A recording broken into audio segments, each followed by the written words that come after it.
Welcome, welcome, everybody. This is the She's the Owner podcast. I'm your host, Karen McCarran, and this is episode 126. And the title is It Can Feel Lonely to Want to Grow. And holy moly, is that shit true? So, what do I mean by that? What I mean by it can be lonely, it can be very, in the beginning, when you really start to shift and you start to make moves that maybe some of your family member didn't anticipate, or maybe your spouse didn't anticipate, or your friends, all of a sudden it feels like you're on a bit of an island.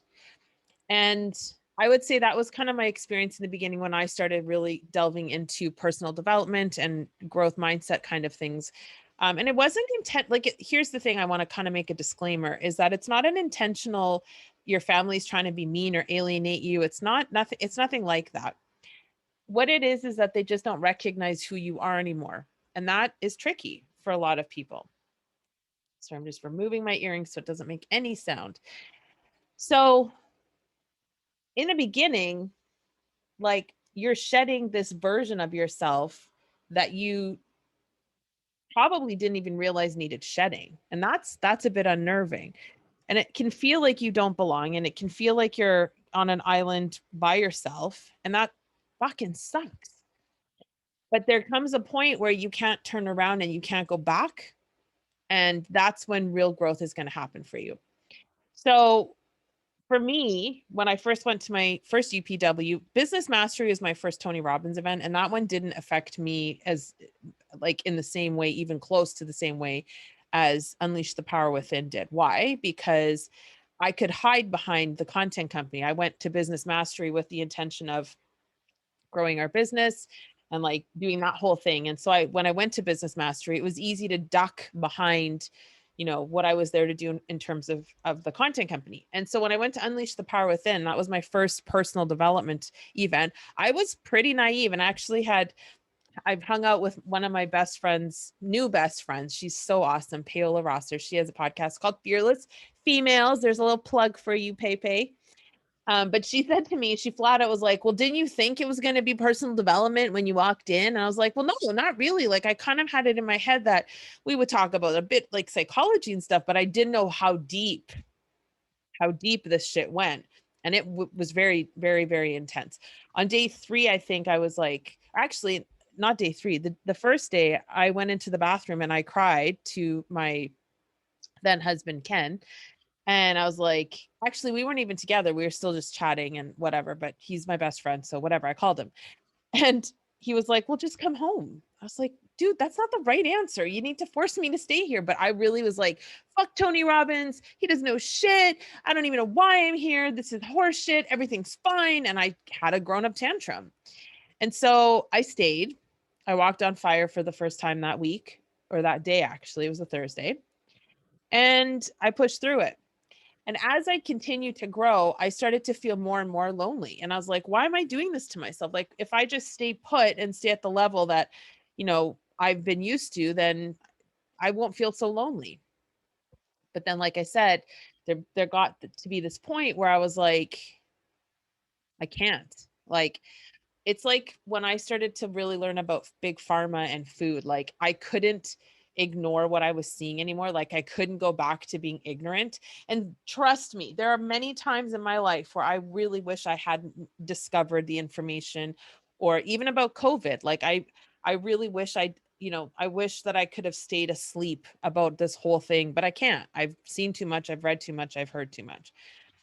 And that's sort of the same way when it comes to personal development. Like when you've seen that it's all your responsibility on how you live life, when you figure out that you can't control other people, but you can control your response to other people, when you realize that the only limitation is between your ears, like you can't go back asleep and blame the world for your shit. Like it's just not possible.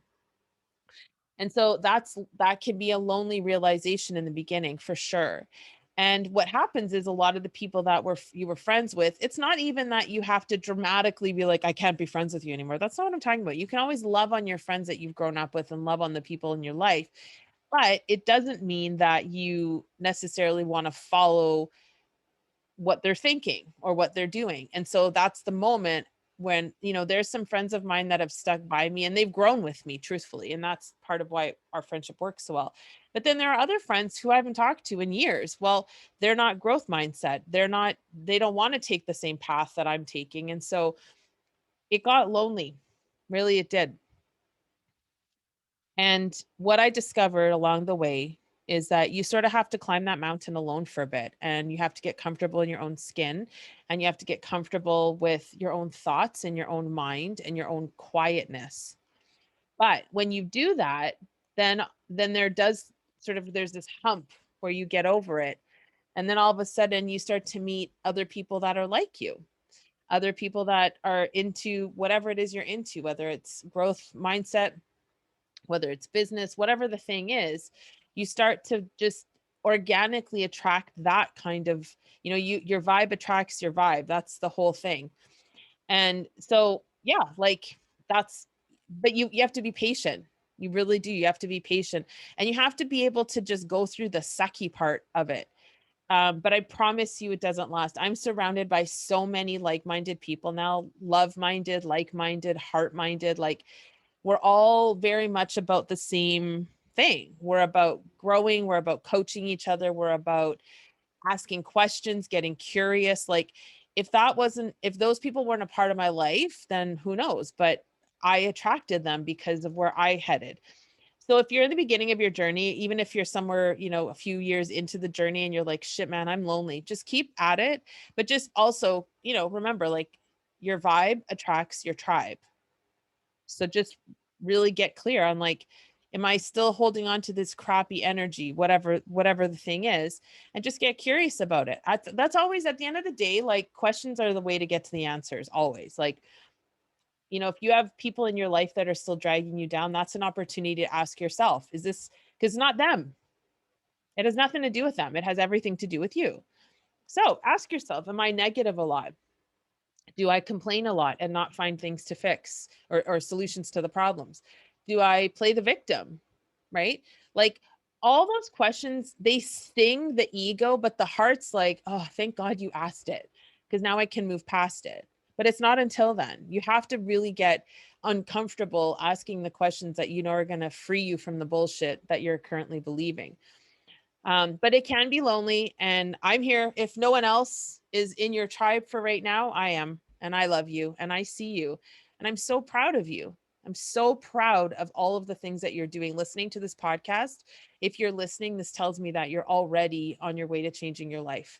And that's something beautiful, and that's something to celebrate.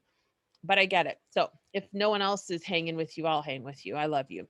I hope you have an amazing rest of your day, and we'll see you on the next show. Bye.